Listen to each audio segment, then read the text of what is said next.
You know that moment when the world cracks open, and everything you thought you knew about your family spills out like poison from a broken vial? That's how it started for me. In a stuffy Boston law office on a rain-slicked November afternoon. The kind where the gray sky presses down like a judgment. I sat there, numb from burying Mom just days before, watching my brother Daniel and his wife Laura put on their show of sorrow, dabbing at eyes that weren't wet, sighing like they were the ones who'd spent months at her bedside. But I knew better. I'd been the one holding her hand through the endless nights, listening to her ragged breaths, while they sent sympathy cards from their cushy life in the suburbs. My name is Sophia Grant, 35, a mid-level art curator at a small gallery in Cambridge, piecing together exhibits that told stories of forgotten lives. Little did I know, I'd soon be curating my own family's downfall. The lawyer, Mr. Hargrove, cleared his throat, his voice cutting through the heavy silence like a dull knife. Victoria Grant's estate totals around $7.5 million, including the family home in Beacon Hill, the vacation cottage in Cape Cod, investments, and her prized antique collection, valued at $2 million. Laura's perfectly arched eyebrows lifted just a fraction, her manicured fingers tightening on Daniel's arm. The antiques weren't just dusty relics, they were Mom's lifelines. Each piece a whisper of history she'd collected over decades. From Victorian-era vases that survived wars to silverware etched with tales of lost fortunes. Daniel leaned forward, his expensive watch glinting under the fluorescent lights. "And the split?" he asked. Too eager. Too soon. Hargrove's eyes met mine, steady and sorry. "The antique collection goes entirely to Sophia. The properties and liquid assets are to be divided equally." The air went thick, like someone had sucked out all the oxygen. Daniel's face twisted, his feigned grief cracking into something raw and ugly. "The entire collection? That's a quarter of everything. Sophia doesn't even care about that stuff. She's always been too busy with her art to appreciate real value." Laura chimed in, her voice honeyed poison. Perhaps Victoria wasn't in her right mind at the end. The chemo, the pain meds. It changes people. I felt it then. That slow burn in my chest. The kind of hurt that simmers for years before it boils over. Mom had been sharp until the very end. Ovarian cancer might have ravaged her body, but her mind was a steel trap. I'd been there for every doctor's visit, every whispered confession in the dim light of her bedroom. She was clear-headed, I said quietly, my words hanging in the room like a challenge. Daniel shot me a look, the same one he'd given me as kids when he'd blame me for his messes. Soph, come on. You've got no family. No kids. We do. Think about little Emma and Jack, their futures. Kids he'd paraded at holidays but never brought to see Mom. Not even when she begged. Futures you built on excuses, I replied, my voice steady despite the storm inside. Hargrove tried to steer us back, but Daniel was already standing, his chair scraping like nails on chalkboard. "This is bullshit. You must have whispered in her ear during all those visits, while I was working my ass off running the family business. The business Mom had built from scratch. A boutique real estate firm. Only for him to take credit." Laura touched his sleeve, restraining him with that practiced calm. "We'd like a review of the will, Mr. Hargrove. For the family's sake." The threat was veiled, but I heard it loud and clear. They were coming for me. I left that office with keys to the safe in my pocket, the one Mom had entrusted me with weeks before she passed. They thought it was about money. It wasn't. It was about the silences she'd endured, the betrayals she'd swallowed, all locked away in those antiques. Back in my modest apartment overlooking the Charles River, the memories flooded in, unbidden and sharp. I was 8 when Mom first showed me her treasures, as she called them, in the attic of our old house. While Dad chased deals and Daniel practiced soccer, she'd pull out a porcelain figurine from 19th century England, whispering, "This survived a factory fire that killed dozens. The woman who owned it rebuilt her life from ashes." Or the gold pocket watch belonged to an immigrant who crossed the ocean with nothing but hope. The stories weren't just history, they were Mom's way of teaching me resilience. Because her own life was a mosaic of cracks. Dad had left when I was 12, chasing a younger secretary, leaving Mom to raise us alone. Daniel, the golden boy, followed in his footsteps, charming, ambitious, always taking more than he gave. Me? I was the quiet one, the observer, collecting hurts like Mom collected antiques. When the cancer hit, stage 3, everything shifted. Daniel sent checks, Laura posted prayers on social media. I quit my side gigs to be with her full-time, reading from her favorite books, helping her sort through the collection one piece at a time. "This jade necklace," she'd say, her fingers trembling, "I bought after your father left." It reminded me that beauty can come from pressure. Her eyes would meet mine, full of unspoken apologies. "I should have been there more for you." Soft. Instead of building walls with things. In those final months, she changed the will, making me promise, "Don't let them sell it off. They see dollars. You see the souls behind them." The first attack came via email. A formal notice from their lawyer demanding access to the antiques for appraisal and preservation. Code 4, "We want to freeze them until we can steal them." Daniel called that night, his voice smooth as ever. "Soft. This isn't war. Let's split it fair, me. You. And a fund for the kids." I could hear Laura in the background, murmuring agreements. Mom wasn't herself. Remember how she'd forget names toward the end? A lie he hadn't been there to see. The rage built slow. A quiet fire. I'd spent years silent, watching him take the bigger room, the better opportunities, the lion's share of Mom's attention even when he didn't deserve it. Now, this betrayal cut deeper, twisting the knife of old wounds. I hung up without a word. Then called my friend Nina, an estate attorney from college. "They're bluffing," she said. "But watch your back. Families like this play dirty." That night, insomnia clawed at me.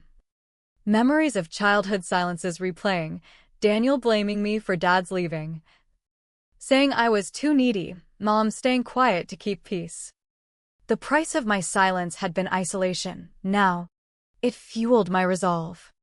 Laura showed up unannounced at my gallery the next day, dressed in designer wool, her smile all teeth. "Woman to woman," she said, sipping the coffee I didn't offer. "We know about your debts, the student loans from that fancy art degree, the credit cards from helping Victoria with medical bills." She leaned in, conspiratorial. It must have been tempting. All that time alone with her. Doors closed. The implication hit like a slap. I'd manipulated Mom. "We have logs from the home care service, hours you spent talking." What were you really doing? Reading her poetry, holding her as she cried about regrets. But I didn't defend myself. Silence had been my armor too long. "Sign this," she slid over a document. "Relinquish half the collection. And we drop everything. Otherwise, we'll make sure your colleagues know, the lonely daughter who preyed on her dying mom." Her eyes gleamed with that cold calculation, the kind that comes from years of enabling Daniel's schemes. I took the paper, met her gaze, and tore it slowly, deliberately. "Get out." As she left, her heels clicking like countdowns, I felt the dam break inside, the years of swallowed words turning to venom. They wanted war? I'd give them one. But on my terms, exposing every crack in their perfect facade. I didn't sleep that night. Instead, I dug into the safe Mom had hidden in my closet, the one she'd installed during her last good week. Inside, beyond the antiques, was her real gift, a leather-bound journal, USB drive, and a note in her elegant script. For when they come. Soph. Protect yourself like I couldn't. The journal chronicled it all: Daniel's attempts to siphon funds from her business years ago. Forged signatures on loans. Even a recorded call where he pressured her to cut me out early, saying I was ungrateful. The USB held emails, Laura plotting with him to handle Mom's care remotely while billing her insurance for phantom visits. Fraud. Plain and simple. And the recorder? Mom's voice. Frail but fierce. This is Victoria Grant. July 2025. I'm lucid. As my doctor confirms. Daniel's been calling. Pushing for control. I won't let him erase Sophia. She's the only one who saw me. Tears burned my eyes. She'd known. Anticipated their betrayal. And armed me from beyond the grave. The hurt twisted deeper, not just their greed, but Mom's silent suffering, collecting proof instead of confronting them. Her love came at such a cost. Wrapped in secrets. With Nina's help, I built my counterattack. We hired a PI, ex-cop named Ruiz, who specialized in family fraud. Give me a week, he said. Within days, he uncovered more. Daniel had been dipping into client escrow accounts at the real estate firm, covering gambling debts, hundreds of thousands gone. Laura had falsified nursing logs to claim reimbursements. This is federal, Ruiz warned. They go down hard. Meanwhile, the home nurse, Elena, called me anonymously at first, her voice shaking. Your brother offered me $10,000 to say Victoria was confused. That you isolated her. I recorded it, he didn't know. Mom had tipped her off, asking her to document everything. The tape was gold, Daniel's voice, oily and insistent. Just sign the affidavit. Say Soph pressured her. Elena sent it over, along with hours of Mom lucid, laughing at old stories, never once discussing money. The pieces fit. Their betrayal wasn't new, it was a pattern. Rooted in Daniel's resentment that Mom favored my quiet strength over his flash. The psychological toll hit me then, years of feeling invisible. Now weaponized against me. But silence? No more. I was ready to make them pay. Their next move was public, a concerned post on a local forum. Anonymous, but traceable to Laura. Painting me as the villainous daughter who'd coerced a dying woman. Whispers reached my gallery, clients canceling viewings, colleagues side-eyeing me. The isolation stung, echoing childhood days when Daniel's lies left me friendless. Nina fired back with a cease and desist. But I wanted more. We leaked a teaser to a Boston Globe reporter. Estate battle reveals family fraud. The story exploded. Naming no names yet, but hinting at insurance scams. Daniel called. Frantic. What the hell? Soph? This ruins us. His voice cracked. The first real emotion I'd heard. You started it, I said coldly. Mom's gone. And you're still trying to bury her wishes. He hung up. But the damage was done, their perfect suburban life cracking under scrutiny. The mediation was a battlefield.